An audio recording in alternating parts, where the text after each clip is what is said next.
Most people don't just disappear. They leave behind something. A call, a message, a reason. Lizzie always made sure of that. She never left anyone guessing. Until one night, she did. She walked out to meet a friend, someone she trusted, and promised she'd be back home by midnight. But she never came back. And what actually happened that night wasn't random. It wasn't a stranger. It was planned. And it started with someone that Lizzie thought was safe.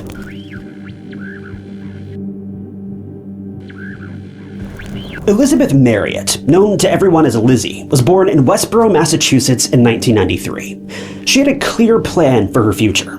Lizzie wanted to study marine biology. She loved sea life, and she wanted to build a career around it. After graduating from Westboro High School in 2011, she moved to New Hampshire to attend the University of New Hampshire. And if you asked anyone who knew her, they'd all tell you the same thing. Lizzie was kind, easy to talk to, the kind of person that made most people feel comfortable instantly. She was always smiling and always bringing energy into whatever room she came into. She loved meeting new people, and sometimes it was a little too much. At the time, Lizzie was living with her aunt and uncle in New Hampshire, while her parents remained back in Massachusetts. And when she moved in, their house kind of changed.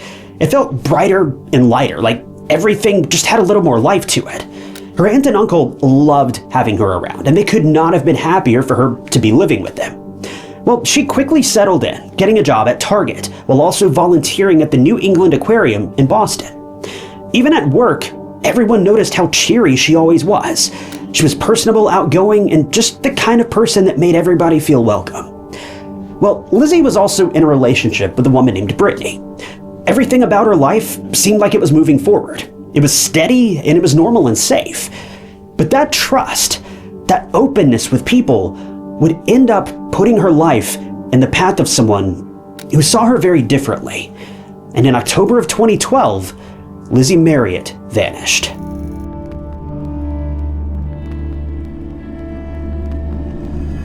It was October 9th, 2012, and the day was pretty normal for Lizzie. She had classes in the evening, and she wanted to go and meet a work friend after. Pretty standard stuff. So she attended her classes, then texted her girlfriend Brittany about meeting up with a friend over at her apartment in Dover. Not only this, but she also told her aunt and uncle that she was meeting this friend, so it wasn't like it was anything last minute or secret.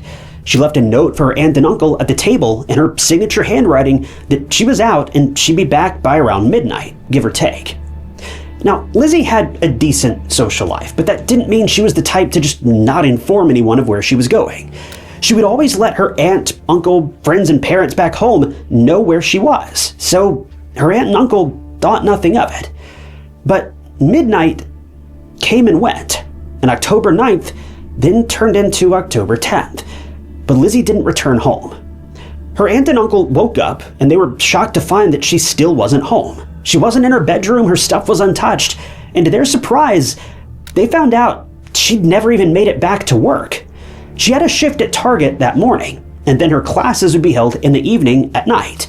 But Lizzie hadn't made it to work, which only made her loved ones even more concerned. She also hadn't reached out to Brittany, or even her parents, since that previous night. And this was really weird. Brittany and everyone else were starting to get this sinking feeling, and they just knew that they had to involve Lizzie's parents and the police quickly. This was not like her. She wouldn't just skip work and not call or text anyone for such a long span of time. And luckily, the police took note of 19-year-old Lizzie's disappearance immediately, and they got her reported missing and immediately began their search. Her parents also made the 2-hour drive to New Hampshire, and they immediately started asking people everywhere. A reward was put up for any possible leads, and they looked everywhere they could possibly think of. And meanwhile, the police had a lead of their own. They knew that Lizzie was going to meet a friend, and with that information, at that moment, the friend might have been the last person to have seen or interacted with Lizzie. So they headed over to that friend's house.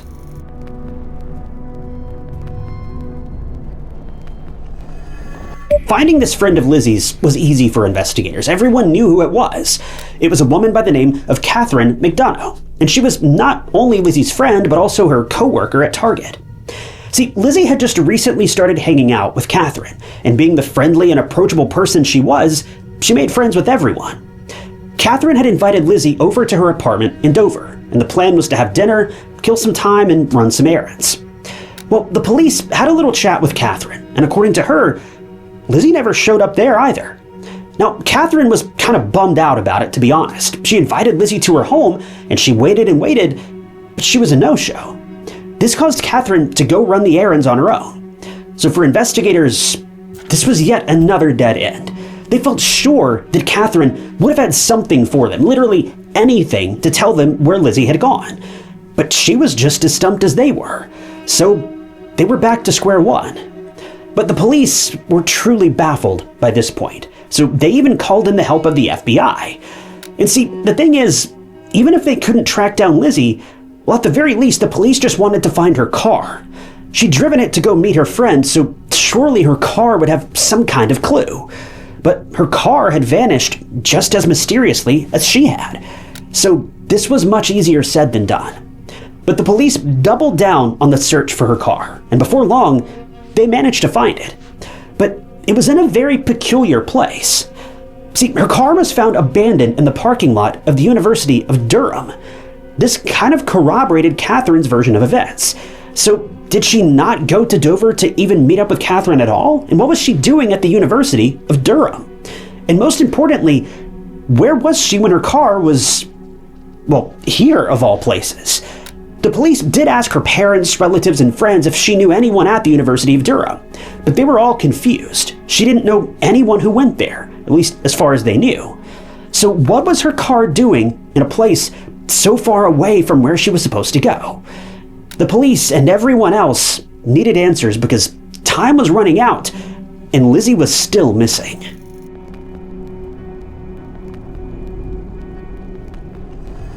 After finding Lizzie's car, but not Lizzie, the police then looked at her phone records and her phone's location, and this is where a key piece of evidence came up in her case. According to her phone's location, Lizzie was in the Dover area at around 10 p.m. or a little after that. Now, this was weird because according to Catherine, she hadn't seen her that night because she never came to Dover. But now her phone location was saying something entirely different. The police also searched nearby bodies of water and used advanced sonar and camera technology to find something, anything that could lead them in the direction of solving Lizzie's case. But still, nothing turned up. The police were now highly suspicious of Catherine by this point, thanks to the new revelation about her phone's location. They just weren't able to find anything incriminating against her yet. But that was until some time passed and an arrest was made. But it's not what you think. Catherine wasn't the one who was arrested. It was a 29-year-old man, and his name was Seth Mazzaglia. But it wasn't like Seth was just some stranger. No, he and Catherine actually knew each other very well, because Seth was Catherine's boyfriend. And according to him, he was also present that night at the apartment with Catherine. Contrary to what Catherine had been pledging all of this time, claiming that Lizzie never showed up at her apartment in Dover, Seth had something else to say. According to Seth, Lizzie was at the apartment that night that she went missing. But what's actually going on here? Who's lying and who's telling the truth? And if Lizzie was at the apartment like Seth said, where was she now? Well, this was where things took a very dark turn. See, Seth was also a graduate of the University of New Hampshire, just like Lizzie was attending there, and he'd actually studied theater. He was also a martial arts instructor and had a black belt in karate. But there was something much darker and more twisted about Seth that he only showed to the people close to him, such as his partners. Seth was someone who exercised and asserted control behind closed doors, and he liked meek and submissive partners. Now, Catherine knew about this, and a quick look into Seth's internet history proved that the adult websites that he visited, well, they proved what his desires were as well. And he went by the alias Dark Kaiser on these websites, so it's safe to say things were pretty disturbing. And by the way, the name Dark Kaiser, well, in German, Kaiser essentially translates to ruler or emperor, and some might translate that as dominator. Now, to top all of this off, it was reported that Seth was violent and abusive with his intimate partners. One of his ex-girlfriends actually came forward and stated that Seth would turn into someone else if his needs weren't met. Basically, Seth was someone who thought that women were obligated to give him whatever he wanted, when he wanted it, and however he wanted it. And if she declined for whatever reason, then Seth would turn violent and resort to force. So this was Seth. Now, Catherine was his current girlfriend, and the two had visited various adult websites looking for another submissive partner to play out their fantasies in the bedroom. Now, considering Seth's past, we don't know if Catherine was fully a willing participant in all this or if Seth was forcing her hand. But the facts are the facts, and both she and Seth have been visiting these online chat rooms to try to find, best I can gather, a third person to bring into their bedroom. But I'm getting a little bit ahead of myself, because by now, the police had now arrested both Seth and Catherine both, and they were questioning them separately. This was when Seth told the police that Lizzie was at their apartment, and according to him, in the beginning everything was fun. The three watched a movie, they talked, and engaged in a game of poker. But then, out of the blue, Seth suggested that they get intimate with each other, which they did, but it was during this act that something happened, and Lizzie lost her life. Seth didn't explain what happened exactly, he just told the police that one moment she was alive, and the next she wasn't. Now, this really scared Catherine and Seth, and they decided to get rid of Lizzie instead of calling the police so that the crime wouldn't be pinned on them both. But how they even came to this conclusion is beyond me. But anyway, when Seth and Catherine realized what had actually happened, or should I say what they had done, they decided to dispose of Lizzie and do their best to cover their tracks. So they took an unresponsive Lizzie to Pierce Island, and they tossed her in the Piscataqua River, and then abandoned her car at some random university parking lot and just drove away. If the police were shocked before, they were officially stunned now. Seeing Seth describe this whole scene without any emotion or remorse was very hard to digest. It was like he was just recapping a movie that he saw last week. Nothing about his demeanor seemed to suggest that he'd taken someone's life. But that's exactly what he had done. But the police now knew this was devastating. Lizzie was gone, and she wasn't going to be found alive or likely at all. See, the Piscataqua River is huge, and Lizzie's remains could be anywhere by now, if they even still existed at all. Even though the police knew that this was likely a lost cause, they sent out teams and divers to search for Lizzie following this confession, but they were unsuccessful in finding her. This was a huge blow to her loved ones. The fact that she was missing, that was hard enough. But now this was almost too much to bear.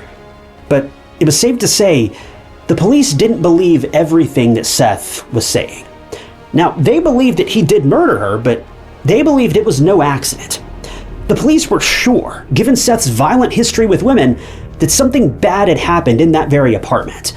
But they believed that it was intentional, because get this, on the night Lizzie was at the apartment, neighbors of Catherine and Seth heard a woman's loud screams. And this obviously didn't amount to something that accidentally happened during some pleasant interaction. Whatever happened in that apartment was tragic. The police just needed to find out exactly what they were missing. And they did. On Seth and Catherine's phones. What they found on their phones was life-changing.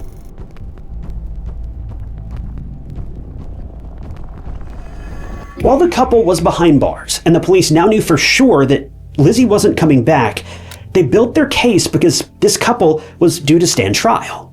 They'd given different versions of their stories, and without boring you with all the irrelevant details, both Seth and Catherine stressed that the relations between the three of them were consensual, and Lizzie tragically lost her life as a result of some accident during the deed.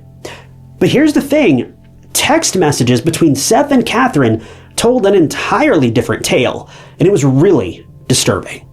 The part about Seth and Catherine's fantasies, that part was true. They were actively looking for partners to play out their fantasies in their bedroom. But this time around, Seth wanted Catherine to bring a friend of hers for a different experience. Basically, Seth wanted to engage in relations with Catherine's friend,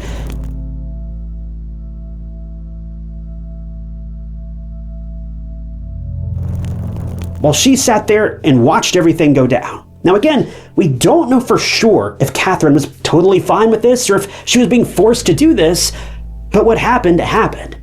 So, abiding by Seth's request, Catherine suggested none other than her new work friend, Lizzi Marriott. But here's the thing, Lizzie knew nothing about this arrangement. She was in an exclusive relationship with Brittany, and as far as we know, she wasn't one to push boundaries. She was perfectly fine with the relationship and the course that they were on. So when Catherine invited Lizzie to her apartment for a fun night in, Lizzie really thought the two were just going to be alone in the apartment and having a movie night or something. But we all know by now, Catherine's invitation was anything but tame. Catherine didn't even bother to ask Lizzie about the fantasy they were about to engage in. She just thought by default that Lizzie would agree to anything since they were friends. All of this is just so hard to wrap your head around, but here we are. So Lizzie arrived at the apartment, and she got her first surprise of the evening when she realized Catherine's boyfriend would also be joining them. Now, she didn't think much of it because initially Seth didn't give off any creepy vibes. The three sat down, they watched a movie, but somewhere in between, the three started to play poker. And a rule was enforced in which the person who lost each time would have to remove a piece of clothing. But the thing is, Lizzie was not very good at poker. She was obviously losing. And this was when Seth suggested that Catherine and Lizzie... Well, Lizzie drew a line right there. But with Lizzie's refusal, Seth was quietly stewing. But he didn't do anything immediately. But after a few moments, he just quietly got up, went to his room, grabbed a rope and gloves, and came back to the living room where Lizzie and Catherine were. He then sat down behind an unsuspecting Lizzie, and when she least expected it, he made his move. He bound Lizzie, did what he wanted to her, and all the while, Catherine just watched. I can't even imagine how Lizzie must have felt, just seeing her friend sitting across from her and doing nothing to stop this. She just sat there staring and watching as the worst night of her friend's life unfolded in front of her eyes, and she did nothing. Well, once the police got this whole story pieced together, they searched the apartment, which was a mess, by the way, and they managed to find clothing belonging to Seth with his and Lizzie's DNA on it. But things were about to get even wilder, because after ending Lizzie's life, Catherine and Seth called up some of their friends to help with the cleanup. Just called them up like it was a casual Tuesday and they needed a hand moving a couch. But two people, Roberta Gherkin and Paul Hickok, came to the apartment and they saw what Seth had done. And according to the two of them, Seth claimed that, quote, this time things had gotten too far because he, quote, blacked out. Now, luckily, the other people did not participate in disposing of Lizzie's body, but they also didn't tell the police either. They just told Seth and Catherine to call the police, and they left the apartment, not involving themselves in this at all. I mean, good on them for walking away, I guess, but they should have called the police themselves. Now, this is no one's fault but Catherine and Seth's. But if only Roberta and Paul had called the police, this case would have been solved much quicker, let's just be honest. But that didn't happen. When Seth and Catherine realized that they were going to have to deal with Lizzie themselves, they hid her in a suitcase, drove her car to the lake, and dumped her body in the water. They then proceeded to abandon her car at the University of Durham parking lot to throw the investigators off. And when they got rid of all the evidence, they just threw it all in dumpsters. This ordeal took them hours, and they finally reached home at around 6 in the morning on October 10th. According to Catherine, Seth was excited and pleased with what he had done. He had no remorse. This man was actually proud of himself, and this whole thing is just haunting. To think that Seth and Catherine would go this far to play out some stupid fantasy and target an innocent woman who wanted no part of it.